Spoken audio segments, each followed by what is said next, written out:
तो ही गाइस, आज की क्राफ्ट में आप जो ये डब्बा देख रहे हैं, ये डब्बा तकरीबन 8 साल पुराना है।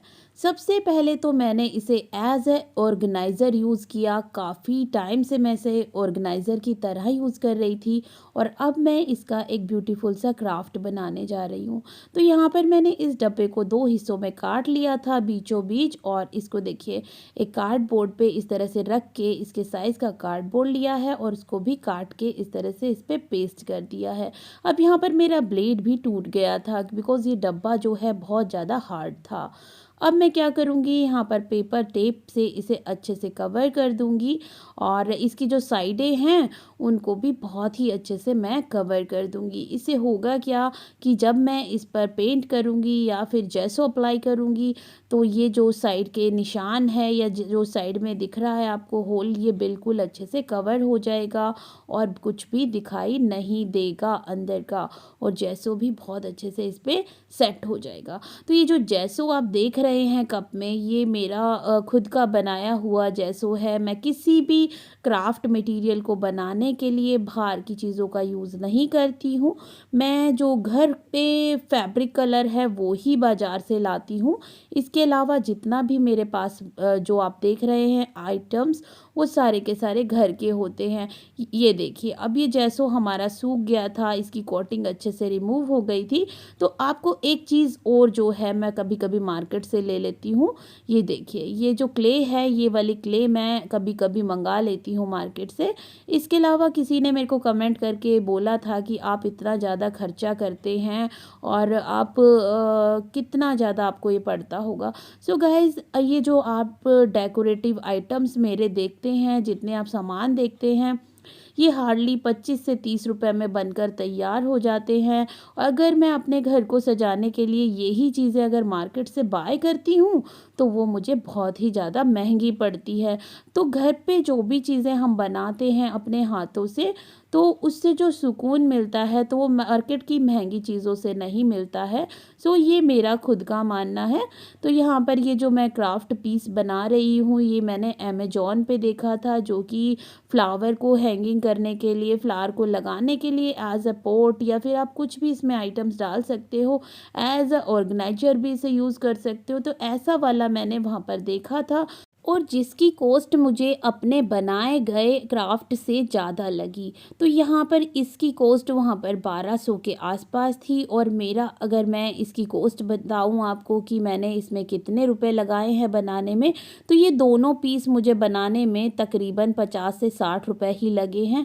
सो है ना, ये बहुत ही फ़ायदे का काम कि अपने घर को भी सजा लिया और यहाँ पर मनी भी सेव हो गई, और आइडियाज़ मैंने अपनी यूट्यूब फैमिली के साथ शेयर कर दिया। तो आम के आम और गुठलियों के दाम भी मुझे साथ साथ मिलते जा रहे हैं। तो शायद ये कहावत यहाँ पर फिट नहीं बैठ रही होगी, बट फिर भी मैंने आपको ये बता दी है। सो यहाँ देखिए, अब यहाँ पर मैंने जो क्ले थी उससे बिल्कुल बारीक बारीक स्ट्राइप्स बनाकर जहाँ जहाँ मैंने जो जो पैटर्न बनाए थे उस पे इसे अच्छे से पेस्ट कर दिया है। और ये देखिए, जैसे जैसे बनता जा रहा था वैसे वैसे ही बहुत प्यारा लगता हुआ जा रहा था। अब यहाँ पर मैंने ग्लू अप्लाई किया है और एक छोटा सा फ्लावर बनाया है। फ्लावर को बनाने के बाद मैंने इस फ्लावर पे इस तरह से छोटे छोटे क्ले की लीव्स टाइप से बना के और ऐसे चिपकाने शुरू किए। और यकीन मानिए, जब आप कोई चीज़ बनाएंगे अपने घर पे और अपने हाथों से बनाते हैं, तो वो बहुत ही ज़्यादा आपको सुकून देती है। तो मैं तो अपने खाली टाइम में इस तरह की चीज़ें बहुत करती रहती हूँ। तो मुझे लगता है क्यों ना मैं जो मैं अपने लिए बनाती हूँ या अपने घर के लिए करती हूँ, तो मैं आप सभी के साथ शेयर करूँ। तो यहाँ पर इसी तरह से मैं कुछ ना कुछ बनाती रहती हूँ, क्राफ्ट और क्रिएटिव। सो अगर आपको ये पसंद आता है और आपको कुछ इसमें इम्प्लीमेंट चाहिए, या आप भी कोई क्राफ्ट बनाते हैं, तो वो आप मेरे साथ शेयर कर सकते हैं।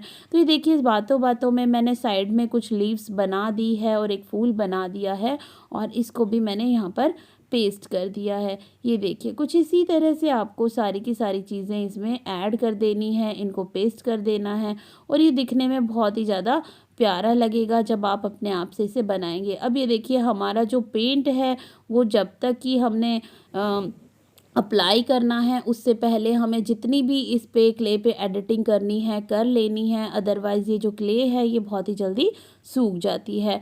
तो यहाँ पर जो मेरी क्ले थी लिटिल बिट हार्ड हुई थी, ये देख रहे हैं ना आप, इसी तरह से ये हार्ड हो गई थी और इसे ज़्यादा हार्ड नहीं करना होता है।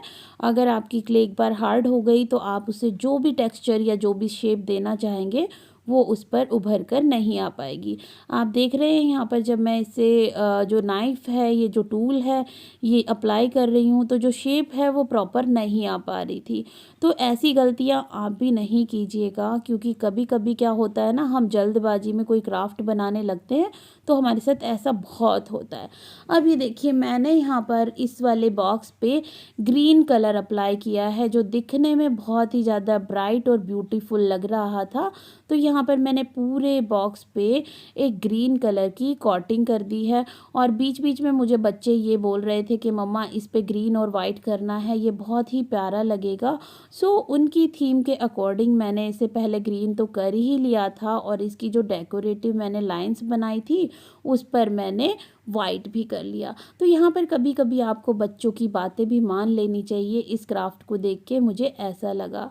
अब बाकी एरियाज़ पे मैंने अच्छे से ग्लू अप्लाई कर दिया है, क्योंकि यहाँ पर मेरे को कहीं न कहीं कुछ ना कुछ सीक्वेंस तो ऐड करने ही थे, बिकॉज़ मुझे ये ज़्यादा शाइनिंग सा नहीं लग रहा था जैसा कि मैंने अमेज़न पे देखा था। और अब ये देखिए मैंने यहाँ पर जो रेक्टेंगल शेप के मिरर थे वो पेस्ट करना शुरू कर दिया है। जहाँ मेरा मन किया वहाँ मैंने वही चीज़ें इसमें ऐड की है। तो एक क्राफ्ट ही ऐसी चीज़ है जहाँ पर आप मनमानी कर सकते हैं। जितनी आप उसे मनमानी करके बनाते हैं वो उतनी ही सुंदर बनती है।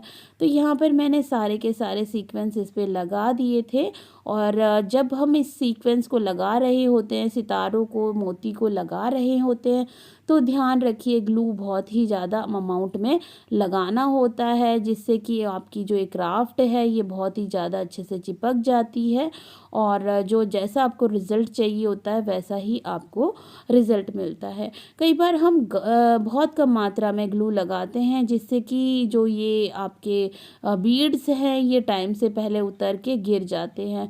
तो ग्लू लगाने में कभी भी कंजूसी ना कीजिएगा। अगर आप ऐसी कंजूसी करते हैं तो आपको उतना ही अमाउंट बार बार लगाना पड़ सकता है। सो यहाँ पर मैंने एक लीव वाला जो है ये मिरर लिया, उसके साथ एक सर्कल वाला, एक लीव वाला और एक सर्कल वाला, इसी तरह से मैंने सारे लगा दिए हैं और ये कुछ इस तरह से बनकर हमारा क्राफ्ट पीस तैयार हो गया है। अब एक हैंगर बनाएंगे और उसको पेस्ट कर देंगे इसके पीछे और ये देखिए कुछ इस तरह से आपका क्राफ्ट पीस बनकर तैयार होगा। है ना कितना सुंदर और कितना ब्यूटीफुल। अगर आपको ये पसंद आया है तो इस चैनल को लाइक शेयर सब्सक्राइब करना न भूलिएगा। और ये देखिए 8 साल पुराना डिब्बा बन गया एक ब्यूटीफुल सा डेकोर पीस।